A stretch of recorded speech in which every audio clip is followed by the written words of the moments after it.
Could Vinicius leave Real Madrid? So, yesterday I saw a post on Twitter or X, however you prefer, and the post was saying that Florentino Perez and a lot of the higher ups at Real Madrid were open to the idea of Vinicius leaving Real Madrid. And there are a few reasons for this, and they cite his behaviour as one of the principal reasons. And it's a really, really weird one because if you go back a couple of months, we win the league, we win the Champions League, and a lot of people are clamouring for Vinicius to win the Ballon d'Or. He still might. In a couple of months' time, it's very, very possible that he takes that prize. So we have potentially the current Ballon d'Or winner in our team. So why would they consider letting him go? Okay, in order to do this, I thought that we could have a discussion where we think about a parallel world. Okay, so in this parallel world, we don't have Vinicius, so we have to cope without him. So we're going to consider that eventuality today. So if Vinicius were to leave, it's likely that the destination would be Saudi Arabia.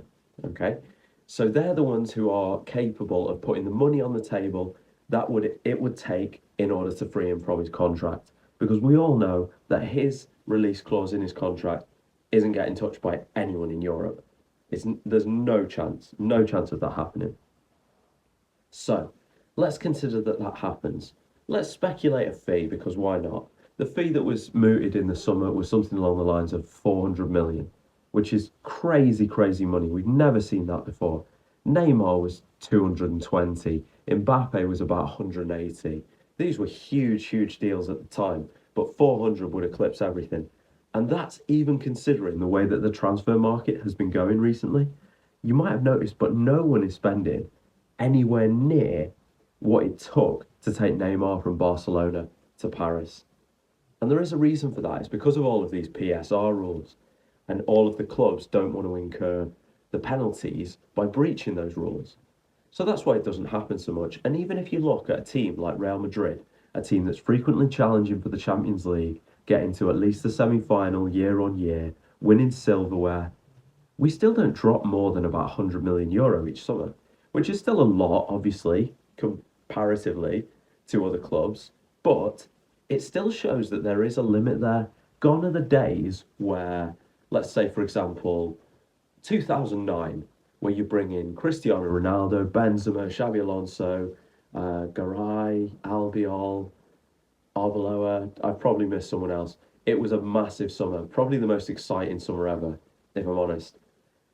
I think that that's the thing of the past, unless you're Chelsea, of course, and you put everyone on a 15-year contract. But regardless, let's consider Vinicius. So he's gone to Saudi, and they've given us a fee. I doubt it'd be 400, but let's say 250. It's still big money, okay? So Real Madrid accept this, they get Vinicius off the books. So now we're left with, who can we put on that side? And your natural inclination is, oh, finally Mbappe can have his position, we put him on the left. That means that we can actually go after a recognised number 9. And suddenly your head starts turning and you start to think about possibilities. For example, there's this deal that Haaland has supposedly signed for City, which makes him a little bit more accessible to the likes of Real Madrid in terms of release clause. You'd have the best number 9 on the planet in the position that he likes to play. He's got Jude Bellingham, his old mate, behind him, supplying the passes to score the goals. It does line up, and suddenly you've got Mbappe on the left where he likes to play, Haaland through the middle where he likes to play, and you could argue that at that point you can really reinvest some of those funds to get yourself a recognised right wing forward and really have things your own way. So there is one possibility. Now, let's think about this from the other point of view. What are we losing if we let Vinicius leave? That sounds really, really dodgy. If he wants to leave, I'm sure he can leave. He has got a contract, but money does talk at the end of the day, doesn't it? Anyway, if he is a player who, for me, the best attribute that I can give to Vinicius is something that's really, really rare. He turns up in the big games. When you need him in a semi-final against Barcelona, he's your man. He's the guy who is not just letting the game pass him by. No, he's taking it by the scruff of the neck. He's running full tilt, at Joshua Kimmich. Go and ask him. And he's making things happen. He's giving everything to help his team. That's one thing. Shows up in the big games. Sometimes they've levelled that criticism at the likes of Mbappe and the likes of Haaland, that they're not showing up when it really, really matters. Now, you could argue there's circumstances around that. For example, to criticise Haaland for not showing up in a Champions League final seems a tad harsh when you consider the amount of goals that he got over the course of the season. Or criticising Mbappe for Paris's elimination last season when he was in and out of the team on the bench more often than not. So there are always mitigating circumstances, but it's still something to consider. So we've got that. Another thing, he is Real Madrid through and through. What did he say after winning the Champions League? He said, I hope that Perez is listening because I want to sign an extension. I want to stay at this club. I want to emulate the likes of Luka Modric, Nacho, Dani Carvajal, Toni Kroos. These are his examples. To hear someone come out with that, they've got Real Madrid running through their veins. So we've got that. And thirdly, I go with the nostalgia element.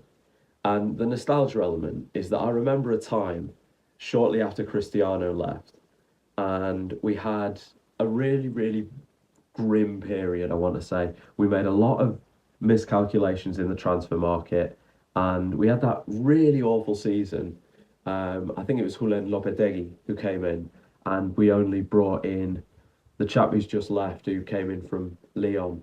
What's his name? Mariano Diaz. Shocking, absolutely shocking. And then we brought in the likes of Hazard. That we all know how that went. But the point is that it was a very grim period. But there was a shining light for me, and that shining light was Santiago Solari. When he took charge of that team, he changed things. He wasn't afraid to drop the big names that weren't performing. So you had the likes of Marcelo and you had the likes of Isco on the bench all of a sudden. Brilliant. He brought the likes of Reguilon, he brought the likes of Llorente, and he played Vinicius Jr. He gave him minutes in the team as an 18-year-old kid, and that was invaluable. Even though that season ended in tears as he got injured, I think it was the Ajax game where he got injured that season, what I'd seen from him up to that point was immense. And I can't get away from that. The amount of belief that he's had year on year on year. He keeps going, he offers you something different. He's a threat against the big teams. Can we really afford to lose him? So I feel that this is a double-edged sword. Because on the one hand, you've got the speculation of, he goes, okay, fine. Sometimes he's a little bit troublesome. Sometimes he can get himself yellow carded. Gets a little bit too worked up sometimes. He gets antagonised by the crowd. That's justified as well. Some of the stuff that he has to put up with is disgusting. We've all seen it. We know what I'm talking about. But I don't feel that you're getting rid of a problem. I feel that you're getting rid of someone who has given everything time and time again. And yes, sometimes he overreacts. Yes, sometimes he says the wrong thing. But by the same token, this world is built on double standards. If Vinicius has a dance after a goal, he's the pantomime villain, isn't he? He's provoking the opposition. Whereas if Lamine Yamal does the same thing, he's the wonder kid who's just scored a goal. Look at his future. So you can't win, really, if you're Vinicius Jr. But for me, he's a player that's Real Madrid through and through. And my advice would be that the grass is not always greener. So what would you prefer? Would you prefer the alternate universe where you potentially bring in Haaland and you've got Haaland and Mbappe playing in the positions that they'd like to play in, so you don't have that issue of having Vinicius and Mbappe? Or would you stick with Vinicius Jr.? Would you stick with him and try and make it work with Mbappe? It's a really difficult question, but it's one it's fun to analyse, isn't it? Because we might as well. We're all Madrid fans, so let's give it a good go. Anyway, I am going to wrap it up there because I am rambling at this point. So if you did enjoy the content, please consider subscribing to the channel. Take care.